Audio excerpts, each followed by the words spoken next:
Morning, guys. Welcome back to Crypto Future. I got a little bit of a busy news day today, this morning already. Start off with this is I'm not a financial advisor, guys. This is not financial advice. Uh, I tell you about this stuff so that you can add it to your watch list and do some research on it. So get that out of the way. Okay, so this whole the stories are starting to kind of unfold a little bit here as you start to see as things start to happen. So we've got this morning BlackRock close to filing for Bitcoin ETF application. Now, so they're getting ready to file for an ETF, and I wouldn't be shocked to see Gary give it to them, right? But let's put that aside for a second and let's talk about what I said to you guys yesterday when I gave you the news. What did I say? I said, while Gary was launching these lawsuits against Coinbase and Binance, BlackRock was buying mass record amounts of Bitcoin. Now all of a sudden the next day they're filing for an ETF. Told you guys, right? The dots all get connected. Why these things happen, right? They accumulated. They got the market flooded perfectly. They accumulated, and now all of a sudden they're getting ready to launch an ETF.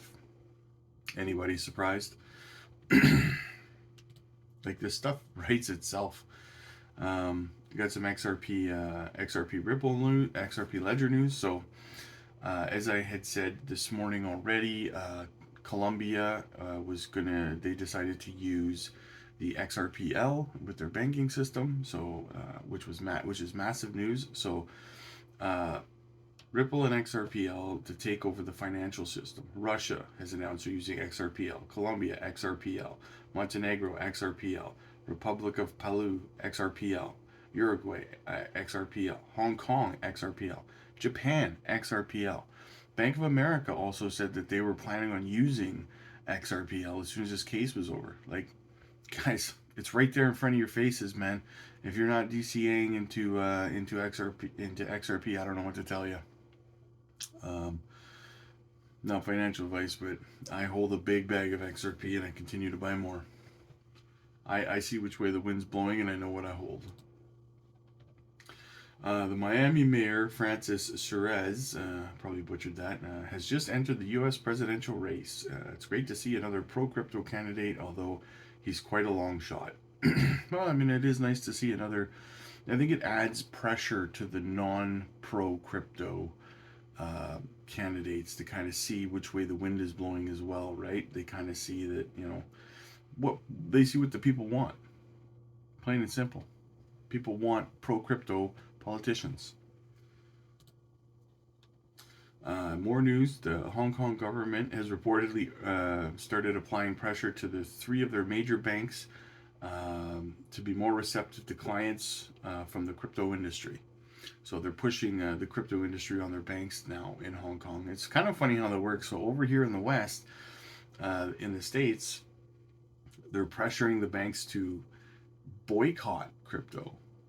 And then in the East, they're pressuring their banks to adopt it, and they're looking to expand and grow on it. U.S. falling behind, man. Falling behind. Good old Gary. Now, a little bit of news on Michael Saylor. Michael Saylor is a double-edged sword for me. Um, I like to say that I follow what the billionaires do, and I like to put my dollars or my cents where they put their dollars. Right. Now that being said, someone like Michael Saylor. So he says according to MicroStrategy's Michael Saylor, regulators perceive no legitimate path forward for cryptocurrency such as stablecoins, crypto securities, and tokens.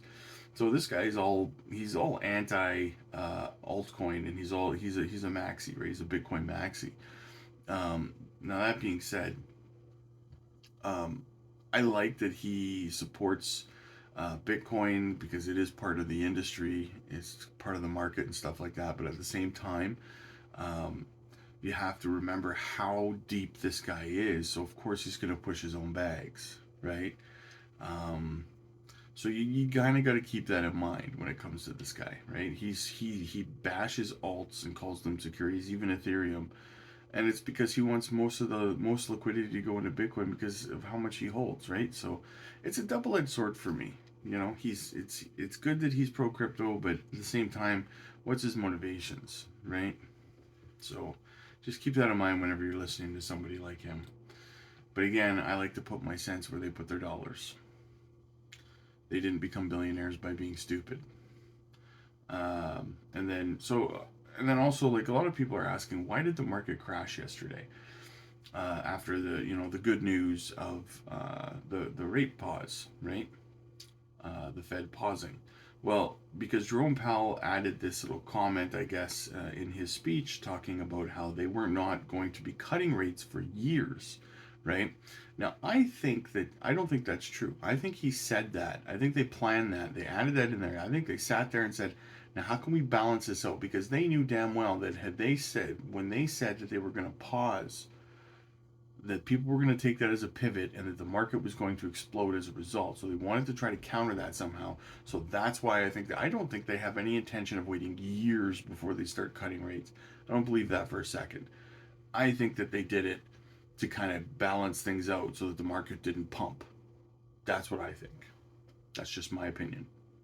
Now, something else about uh, this SEC, adding backdooring other cryptos into their cases now against companies like Binance and Coinbase and stuff like that. And I picked up a comment on Tony's Thinking Crypto from Raspoli there, Fred Raspoli. He brought up a good point, and I really thought about it, and I think I really, really agree with him here. I think part of the reason that they're adding these cryptos like Algorand and Cardano and all that kind of stuff to the back end, I think that the reason that they're doing it is it's kind of a trap for these companies, right? For Charles and for Algorand and stuff like that, because when you think about it, right? So they add they add Cardano, for example, right? And they say, oh, it's a security, and they add it to a case. They want Charles Hoskinson to show up in the case. They want him to say something, because what happens? All of a sudden, they're saying you have a centralized figure, which makes it a security, and then a centralized figure shows up and starts fighting and defending. That would be so bad. That would be so bad. The best thing that could happen is somebody like John Deaton coming along, who is a third party, just an advocate for retail investors, who can step up like John did in the XRP Ripple case. The worst thing in the world. I don't think Charles is that stupid. I think Charles is smart enough to know that this could be a trap. But that's why they're naming so many cryptos, is to try to get someone to step forward and try to fight back. Say, hey, we're not a security, because then the SEC is able to point out, aha, see, centralized figure, you're a security, and it's absolutely accurate, right? So the best thing that they could do, if they can't, if there's nobody like John Deaton out there, because John Deaton's a busy guy, like he can't do this for every single crypto out there, right? But at the same time, if there's other people out there who can do what he's doing for projects like Cardano and stuff, that would be best. If you can't get that, then the best thing would be nobody saying anything, right? Because the judge isn't going to find.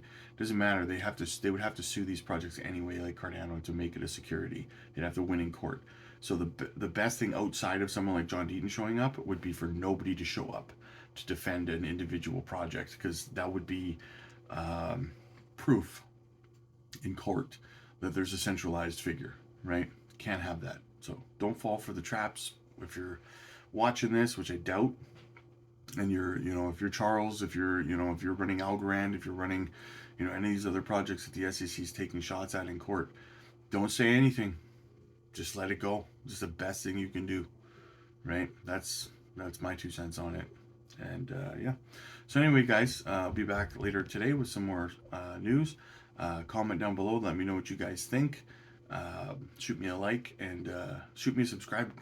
Like the last 3 days, the channel has been growing so fast. Like I wake up the next day, I got there's 10 new subs every day and stuff like that. Like it's growing so quick, guys. Keep subscribing. let's get it up there. Let's get to the next goal is 250, making our way to 1,000. Let's keep subscribing. It's greatly appreciated. I love having you guys here. I love talking with you guys. So yeah, shoot me a like, comment, subscribe, and I'll talk to you guys later.